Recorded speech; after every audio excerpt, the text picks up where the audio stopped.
Hello, hello. Hello, hello.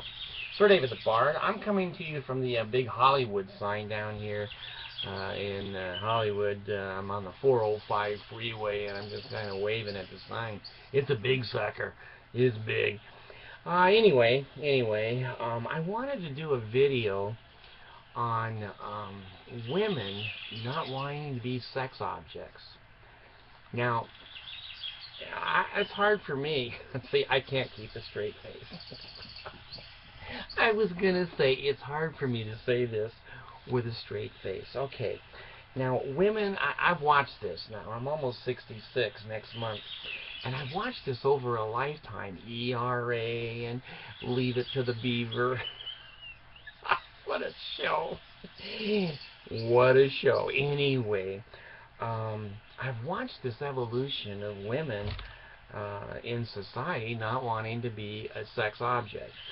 Okay, well, I'm not sure what a sex object is. I don't know. Is it a dildo? Is it a condom? I don't know what a sex object is. But here's what I find funny. Women say, "I want you to love me for my mind." Now I'm thinking back over 6 wives, and I'm thinking to myself. And like I said, I got married when I was 19, and so I've been married off and on now, 40 years? Something like that. Anyway, I'm trying to think of the mind of each one of my wives, and I'm kind of having a hard time thinking what their minds were like. Now, that's not to say that they weren't nice, sweet girls. Um, but when I put back to my mind them being a sex object, it's like yesterday. I can remember everyone, everything. What is it? Is it a man that, I don't know. It's a man that has mental illness? Yes, it is.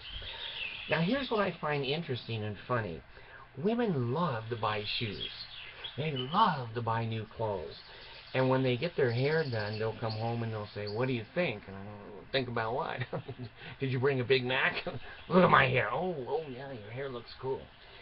Women spend so much time with makeup and mascara and eyelash and powder and lipstick and their hair being curled, and oh my gosh, it goes on and on and on how much time a woman spends trying to look sexy and nice, but she doesn't want to be a sex object.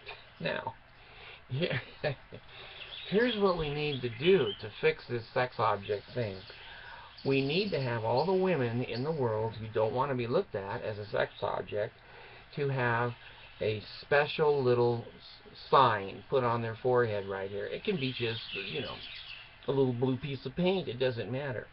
Okay, so this means she is not a sex object, no matter how she's dressed, no matter how she looks, no matter how she acts. It means that her breast and her vagina have been removed surgically, and that she cannot be a sex object.